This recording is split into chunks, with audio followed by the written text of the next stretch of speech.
Bonjour à tous, c'est le docteur Walid Mekedem et regardez, aujourd'hui on va parler de cœur et on va parler finalement des grandes urgences concernant le cœur à connaître et qui se manifestent la plupart du temps par une douleur dans la poitrine, une douleur thoracique. Alors il ne faudra pas devenir hypocondriaque, paranoïaque après cette vidéo en se disant à chaque fois qu'on a un petit peu mal, ça y est, il se passe quelque chose. Non, vous allez comprendre, en général, il y a quand même un gros tableau sur un terrain qui favorise le problème. Vous allez comprendre. Et quelles sont ces quatre grandes urgences? Je me souviens, ça remonte un petit peu loin en termes d'apprentissage. C'était dès les débuts des études de médecine, je pense dès la deuxième année ou troisième année, on m'avait appris un acronyme qui était le mot pied. Pied, P-I-E-D, pour justement les quatre grandes urgences à connaître. Du coup, je ne vais pas les faire dans l'ordre, on va faire par la plus connue, le I. Et le I, c'est quoi? Eh bien, c'est tout simplement l'infarctus du myocarde. Qu'est-ce que c'est l'infarctus du myocarde? C'est très simple, je pense que pour la plupart d'entre vous, vous savez un petit peu de quoi il s'agit. Vous avez une artère du cœur, c'est-à-dire un tuyau qui est censé alimenter en sang le muscle du cœur qui se bouche. Pourquoi? Eh bien, en général, la tuyauterie est abîmée, un caillot se forme et le sang ne passe plus. Pourquoi la tuyauterie est abîmée? En général, c'est tout le temps les mêmes facteurs de risque qui reviennent. Le tabac, les taux élevés de mauvais cholestérol, le diabète, l'hypertension artérielle. Bref, vous mélangez tout ça et paf, vous pouvez abîmer la tuyauterie et avec le temps avoir un infarctus qui se développe. Et comment du coup cet infarctus va se manifester en général? Eh bien, grosse douleur dans la poitrine.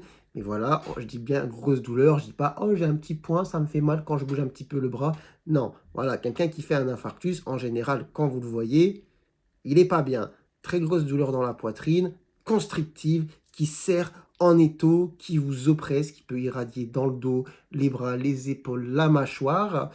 Et bon, voilà, c'est la manifestation clinique, on va dire, le symptôme principal, une très grosse douleur dans la poitrine, d'apparition comme ça brutale, qui persiste dans le temps, qui dure plus de 15 minutes, qui ne part pas et qui peut irradier. Mais comme je vous l'ai dit, avant de devenir parano, avant d'avoir des petites douleurs dans la poitrine, retenez quand même que même si effectivement on peut retrouver des infarctus et des personnes jeunes, etc., pour X raisons, la plupart du temps, ça concerne quand même des personnes qui, avec le temps, ont accumulé un certain nombre de facteurs de risque cardiovasculaires qui abîment leurs artères. Et je répète, du coup, tabac, hypertension, diabète, cholestérol, vous mélangez tout ça et bim.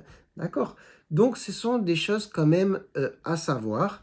L'infarctus du myocarde est une urgence parce que forcément, s'il y a une partie du cœur qui est plus alimentée en sang, vous imaginez bien, la pompe, au bout d'un moment, elle va plus pouvoir continuer à pomper normalement. Et puis, ça va dérégler le courant électrique à l'intérieur, etc.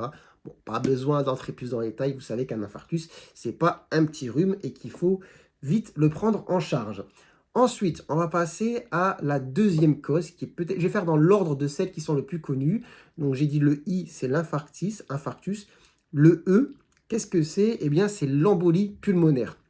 L'embolie pulmonaire, qu'est-ce que c'est? Eh bien, alors, c'est la présence d'un caillot, cette fois, qui se forme, pas dans les artères, justement, qui alimentent le muscle du cœur, mais dans celles qui relient le poumon au cœur.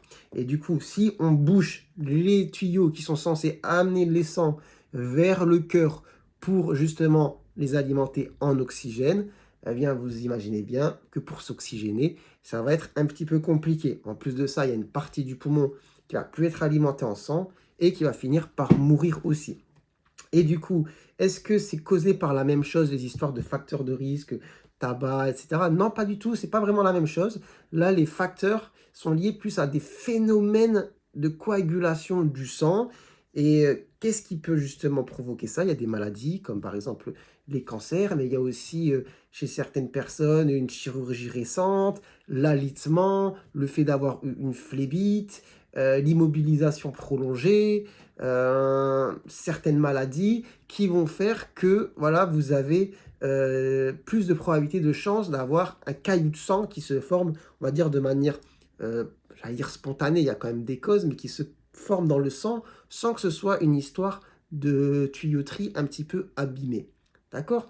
Donc, les facteurs de risque quand même d'embolie pulmonaire, il y a quand même une grande liste. Il y a quand même une grande liste. Je ne veux pas être exhaustif, mais quand même, retenez un petit peu ce que j'ai dit, sachant qu'il y a aussi des mélanges et des associations à savoir qui sont dangereuses. Je vais vous donner un exemple concret. Les pilules classique, contraceptive, œstroprogestative, c'est-à-dire la pilule, on va dire de base que vous prenez 3 semaines et pendant une semaine vous avez vos règles, eh bien celle-là par exemple, c'est pas bon de la mélanger avec le tabac. Ça plus ça, franchement, c'est très thrombogène. Ça veut dire ça peut former des cailloux dans le sang. D'accord? Et par exemple, je parlais de l'immobilisation, quelqu'un chez qui on met un plâtre, qui ne pose pas le pied au sol pendant plusieurs semaines, on est obligé de lui faire aussi des piqûres d'anticoagulants parce que le sang en fait ne circule pas bien dans la jambe et ça forme des cailloux qui peuvent remonter dans la circulation et faire une embolie pulmonaire.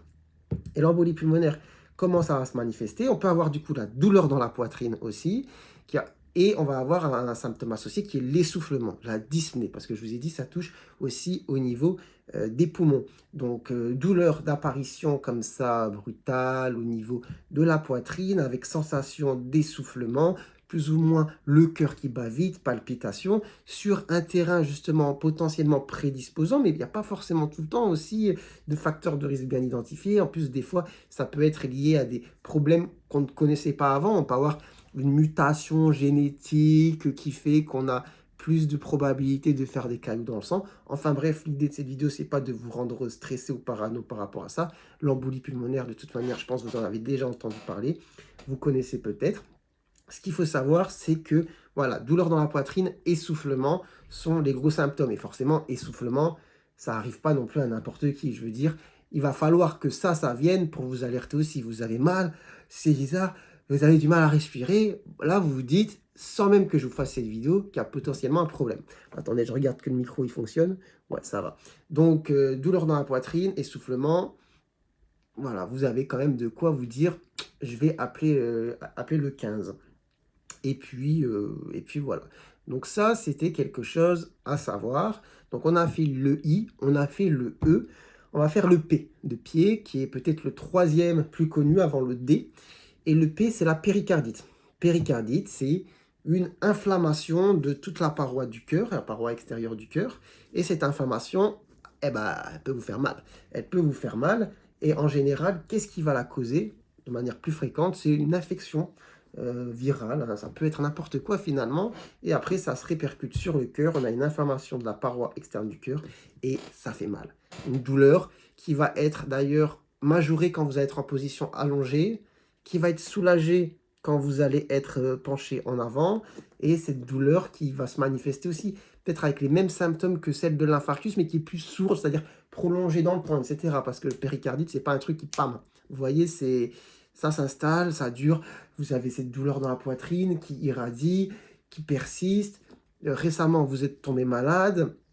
Bon, voilà, donc là, pour le coup, il faut faire des examens parce que le danger de la péricardite en soi, c'est quoi? C'est l'épanchement. C'est-à-dire qu'avec l'inflammation, on peut avoir du liquide qui se met autour du cœur et ça l'écrase, d'accord? Donc ça, c'est pas bon. Donc il va falloir faire électrocardiogramme, échographie cardiaque, et après mettre des traitements pour calmer justement cette inflammation et guérir de cette péricardite, mais voilà, qui va se manifester avec des symptômes qui peuvent être proches de l'infarctus, mais peut-être un peu plus sourds, plus sur la durée, précédés peut-être de symptômes viraux, mais il faut savoir que la péricardite, on peut la retrouver aussi dans des maladies. Par exemple, j'avais fait une vidéo sur la polyarthrite rhumatoïde. Bon, il y a certaines maladies qui peuvent donner aussi des péricardites. Donc, il y a un petit peu le terrain aussi. Vous voyez, le terrain qui joue beaucoup. Enfin, le terrain, ça dépend un petit peu des problèmes de santé qu'on a, mais ça peut venir de manière spontanée chez quelqu'un qui n'avait jamais eu de problème avant, mais comme je vous ai dit, qui est tombé malade, qui présente cette douleur. Bon, là, il faut se poser des questions.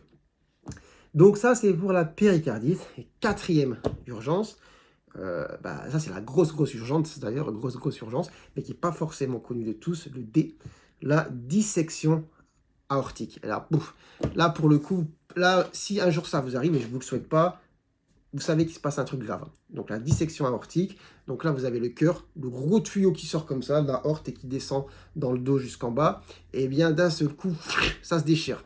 Mais ça se déchire pas en mode l'artère est coupée en deux, il y a du sang qui va partout, c'est plus la paroi à l'intérieur, il y a plusieurs feuillets, et il y en a un qui s'écarte comme ça, et le sang passe dedans, et ça déchire en fait la tunique, d'accord? C'est comme si vous épluchez une orange de l'intérieur, vous voyez ce que je veux dire? Plusieurs feuillets, et en fait le sang passe dans 2 feuillets, et ça déchire tout sur le long. Et donc là, c'est douleur brutale, coup de poignard, limite vous tombez dans les pommes tellement vous avez mal, ça descend en bas, vraiment, c'est... J'ai pas besoin d'être plus dans les détails, vous savez que là, il se passe quelque chose. Et il se passe quelque chose. Et ça, quel est le principal facteur de risque? C'est l'hypertension. Hypertension artérielle qui a duré longtemps, qui a été mal contrôlée, qui a abîmé les tuyaux, gros pic de tension, etc. Paf! Déchirure de la dissection aortique. Ça, c'est très grave. Donc ça, voilà, faut le savoir. Enfin bref, voilà, je vais m'arrêter là, mais c'était quand même pas mal de revenir sur ces 4 grandes urgences cardiologiques à connaître avec un petit peu la présentation clinique, les facteurs de risque qui vont avec, et puis voilà. Donc j'espère que vous aurez appris des choses, n'hésitez pas à vous abonner à la chaîne si ça vous a plu, à liker, et sur ce, moi je vous dis prenez soin de vous, prenez soin de votre santé, et à très bientôt je l'espère, pour de nouvelles vidéos. Ciao ciao.